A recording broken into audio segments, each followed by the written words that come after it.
Je vous ai dit que nous allions nous occuper de ce voyage de la transformation consciente à travers 5 grandes clés. Les pensées, les paroles, les actes, la vie et l'être. Commençons à parler de la pensée. La pensée, c'est vraiment le fondement de la transformation, c'est le tout début. Nous avons en moyenne une pensée par seconde.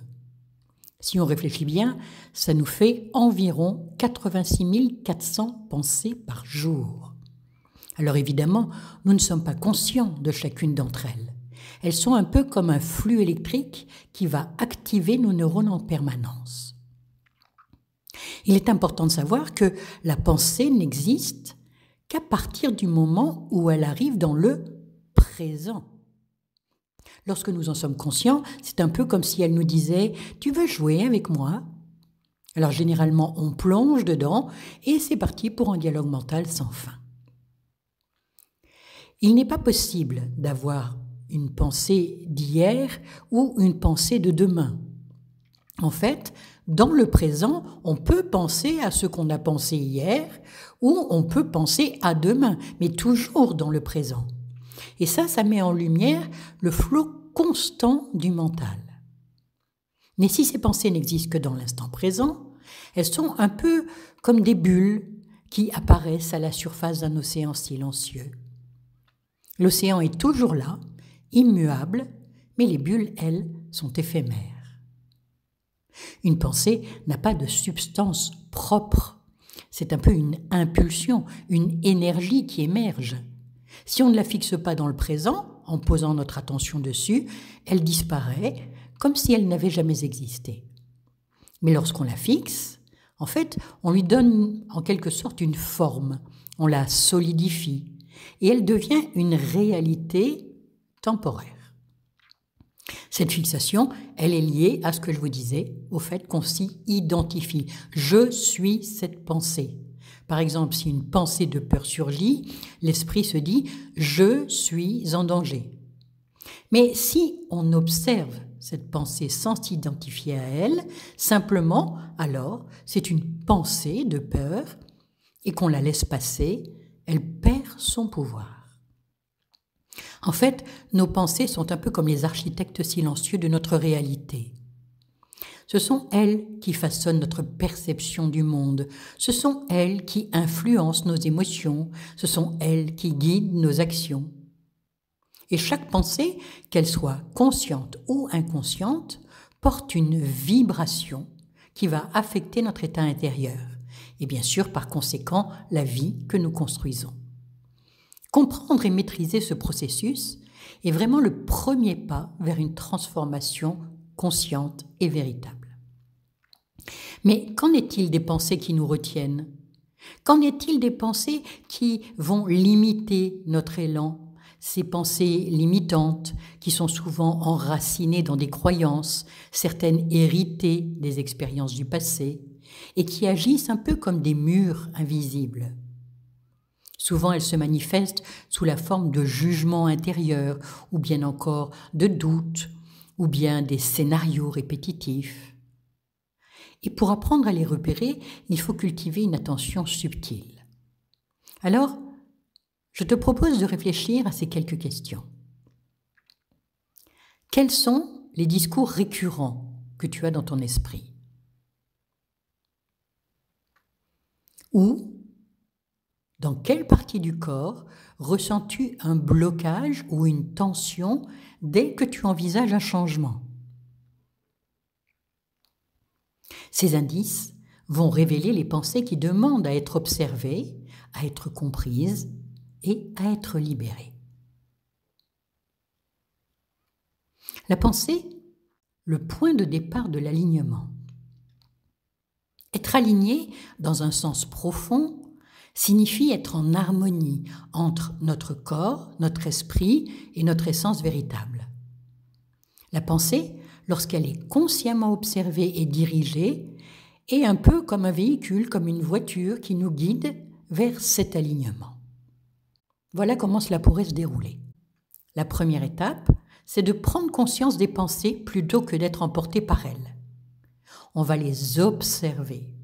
Et cette prise de conscience va permettre de discerner si nos pensées sont en harmonie avec nos valeurs profondes, avec nos aspirations et avec le moment présent. Quand une pensée est alignée, elle guide naturellement vers des actions et vers des décisions qui sont en accord avec notre vrai soi. Les pensées peuvent aussi devenir un point de départ pour l'alignement lorsque l'intention est posée, clairement. Par exemple, si on a une intention comme « je souhaite être dans la paix », peut commencer par une pensée que l'on va se répéter, qui à force va devenir une sorte de mantra, et cette pensée répétée avec conscience va nourrir notre alignement en dirigeant notre énergie vers cette intention. L'alignement se trouve aussi dans l'équilibre entre ce que nous pensons et ce que nous ressentons dans notre corps. La pensée peut activer un certain état émotionnel ou une sensation corporelle. Et l'alignement se produit lorsque cette pensée est en parfaite cohérence avec le ressenti, sans contradiction entre ce qui est mentalement affirmé et ce qui est ressenti profondément.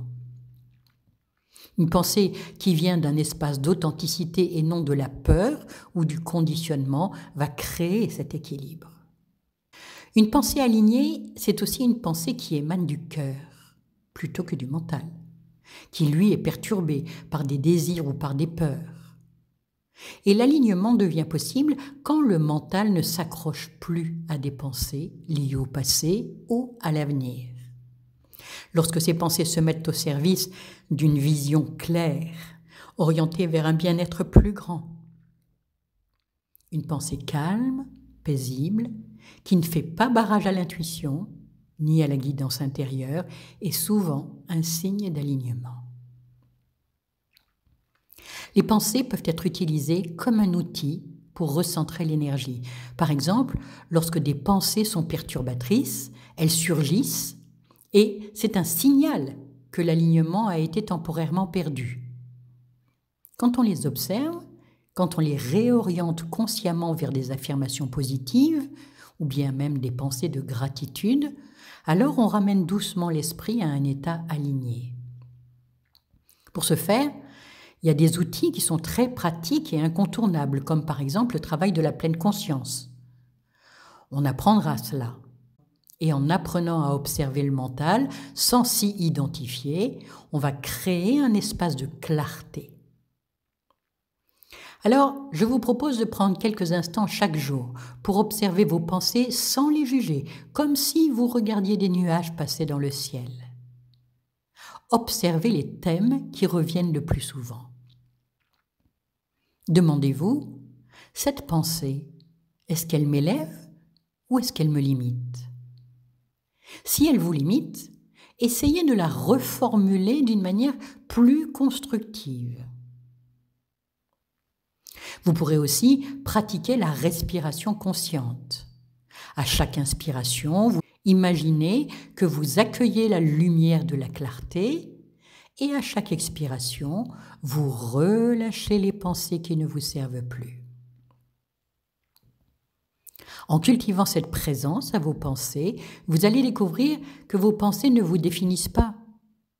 Alors, vous pourrez choisir celles qui soutiennent votre évolution et transformer progressivement votre manière d'être au monde. Les pensées ne sont qu'un phénomène, comme je vous le disais, comme des nuages dans le ciel. Elles prennent vie seulement lorsqu'on pose notre attention dessus. Et les observer sans s'identifier est vraiment la clé pour se libérer de leur emprise et vivre pleinement le présent. Je vous propose pour terminer cet épisode un petit exercice. Prends un moment de calme et laisse les pensées venir naturellement. Observe-les comme si tu regardais un film sans les juger. Tu peux simplement noter une pensée sur ceci ou cela. Puis tu ramènes ton attention sur la sensation de ton souffle et de ton corps. Fais simplement l'expérience de l'instant où, sans t'identifier à une pensée, elle se dissipe d'elle-même. Dans l'épisode suivant, nous allons parler des différents types de pensées. Pour tous ces types de pensées, je te propose, dans le prochain épisode, de faire des exercices adaptés. À bientôt!